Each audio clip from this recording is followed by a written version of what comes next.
Hello बच्चों, आपकी तैयारी अच्छी चल रही होगी। अब आपकी परीक्षा का बहुत ही कम समय बचा हुआ है। चलिए, यहाँ पर एक आपको प्रश्न दिखाई दे रहा है, इसे आपको हल करना है। यहाँ लिखा हुआ है, यदि समकोण त्रिभुज की दो लंबवत भुजाएं 5 सेंटीमीटर और 12 सेंटीमीटर हो तो इस त्रिभुज की परिमाप बताइए। चलिए, हम इस प्रश्न को हल करते हैं। और सबसे पहले, यदि आप मेरे चैनल पर नए हैं तो चैनल को सब्सक्राइब कर लीजिए। आपको भी ये प्रश्न हल करना आता होगा तो आप भी जल्दी से जल्दी हल कीजिए और आंसर को कमेंट बॉक्स में टाइप कीजिए। चलिए, हम देखते हैं इस प्रश्न को किस प्रकार से हल करेंगे। सबसे पहले हम त्रिभुज के संबंध में कुछ बेसिक जानकारी सीखते हैं। देखिए, समकोण त्रिभुज कौन सा होता है बच्चों?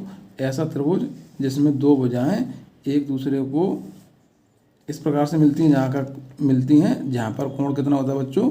90 डिग्री होता है। यानी कि जहाँ पर दोनों भुजाएं मिलती हैं उस कोण कौन सा होता है? 90 डिग्री। जब 90 डिग्री का कोण होता है तो उसे हम क्या बोलते हैं बच्चों? समकोण त्रिभुज बोलते हैं। क्या बोलते हैं बच्चों?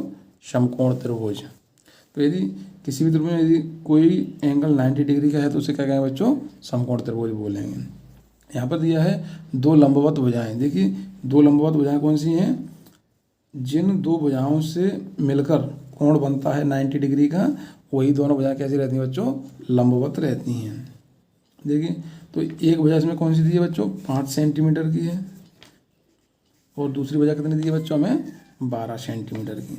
और इन दोनों भुजाओं को जब मिलाते हैं, यानी कि जिस कोण जहाँ 90 डिग्री का बन रहा है उस कोण के जो सामने की भुजा होती है उसे क्या बोलते हैं बच्चों? कर्ण बोलते हैं। क्या बोलते हैं बच्चों? कर्ण। तो अब हम देखेंगे, यह क्या है? हमारा एक समकोण त्रिभुज है जहाँ पर दो लंबवत भुजाएं दी हैं और यहाँ पर एक कर्ण दिया हुआ है। इन दोनों भुजाओं की हमें लंबाई दी है, एक की 5 सेंटीमीटर, एक की 12 सेंटीमीटर है। अब हम देखेंगे, सबसे पहले यहाँ परिमाप के बारे में पूछा है। तो बच्चों, परिमाप क्या होती है आप समझते हैं। परिमाप बराबर होता है जितनी भी त्रिभुज में भुजाएं हैं, या वर्ग है या आयत है। मान लीजिए हमारा वर्ग है और यह हमारा क्या है बच्चों? आयत है। तो परिमाप क्या होती है बच्चों? यदि त्रिभुज की परिमाप पूछा है तो त्रिभुज की तीनों भुजाओं की लंबाई को यदि हम ऐड करें तो क्या हो जाएगी बच्चों? हमारी परिमाप हो जाएगी। इसी प्रकार यदि वर्ग की परिमाप पूछी है तो वर्ग की चारों भुजाएं 1, 2, 3 और 4, चारों भुजाओं को यदि हम ऐड करें तो क्या हो जाएगी बच्चों? वर्ग की परिमाप हो जाएगी। इसी प्रकार आयत की यदि हम परिमाप की बात करें तो आयत की सभी भुजाओं को हम ऐड करें, इस भुजा को, इसको और इसको और इसको, यानी चारों भुजाओं को यदि हम ऐड करें तो आयत की परिमाप हो जाएगी। यानी कि हमें किसी फॉर्मूले की आवश्यकता नहीं है, हमें सिर्फ क्या करना है? सभी भुजाओं को जोड़ना है तो हमें क्या मिल जाएगी बच्चों? परिमाप मिल जाएगी। हमें इस त्रिभुज की परिमाप के बारे में पूछा है, दो भुजाओं के बारे में बताया है। इस भुजा की लंबाई नहीं दी है, हमें परिमाप निकालना है तो हमें इस भुजा की लंबाई की आवश्यकता होगी। चलिए देखते हैं इस भुजा की लंबाई हम किस प्रकार से निकालेंगे। एक फॉर्मूला होता है बच्चों, कर्ण बराबर, यानी कि कर्ण का वर्ग बराबर आधार का वर्ग प्लस लंब का वर्ग। जो नीचे वाली भुजा होती है उसे हम आधार बोलते हैं और ऊपर इधर खड़ी भुजा होती है उसे लंब बोलते हैं। देखिए, तो कर्ण के बराबर पूछा है हमें, कर्ण का वर्ग बराबर क्या होगा बच्चों? आधार। आधार कितना हमारा? 12, तो 12 का वर्ग प्लस लंब। लंब क्या बच्चों? हमारा 5, यानी कि 5 का स्क्वायर। देखिए, 12 का हम स्क्वायर करें तो कितना आएगा बच्चों? 144। आप सभी बच्चों को भी 1 से लेकर 15 तक के स्क्वायर और स्क्वायर रूट को याद कर लेना है परीक्षा की दृष्टि से। देखिए, 5 का यदि हम स्क्वायर करें तो कितना आएगा बच्चों? 25। यदि हम इन दोनों संख्याओं को अब ऐड करेंगे तो क्या हो जाएगा बच्चों? 169। देखिए, कर्ण का वर्ग बराबर क्या हो गया बच्चों?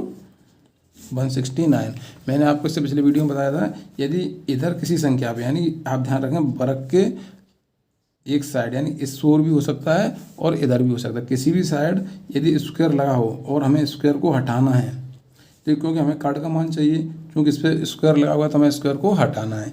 यदि हमें स्क्वायर को हटाना है तो हमें क्या करना है? दूसरी तरफ वाली संख्या का वर्गमूल लेना होगा। तो जब हम इस स्क्वायर को हटाएंगे तो इस संख्या का हमें क्या करना पड़ेगा बच्चों? वर्गमूल लेना पड़ेगा। चलिए, हम स्क्वायर को हटाते हैं तो कर्ण बराबर क्या हो जाएगा बच्चों? √169। और जब हम इसका वर्गमूल लेंगे तो क्या हो जाएगा बच्चों 13। क्यों 169 का वर्गमूल क्या होता है बच्चों 13 यानी कि 13। यानी कि हमें पता चल गया कर्ड बराबर क्या है 13। यानी कि इस भुजा की लंबाई क्या है बच्चों 13।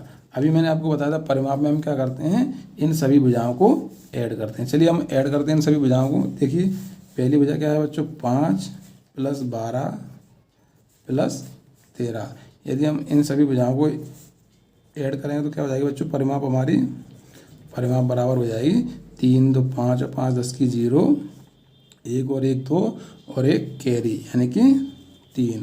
तो बच्चों कितना आ गया हमारा 30। क्योंकि हम देखेंगे भुजाएं सेंटीमीटर में हैं तो ये हमारी परिमाप भी क्या होगी बच्चों सेंटीमीटर। तो इस प्रश्न का सही आंसर क्या होगा बच्चों ऑप्शन क्रमांक डी 30 सेंटीमीटर। इस प्रकार से इस प्रश्न को हल करना है। अब आपको परिमाप के बारे में समझ में आ गया होगा, आधार और लंब और कर्ड के बारे में भी समझ में आ गया होगा। यदि वीडियो बच्चों पसंद आया हो तो लाइक करें और चैनल को सब्सक्राइब करें। धन्यवाद बच्चों।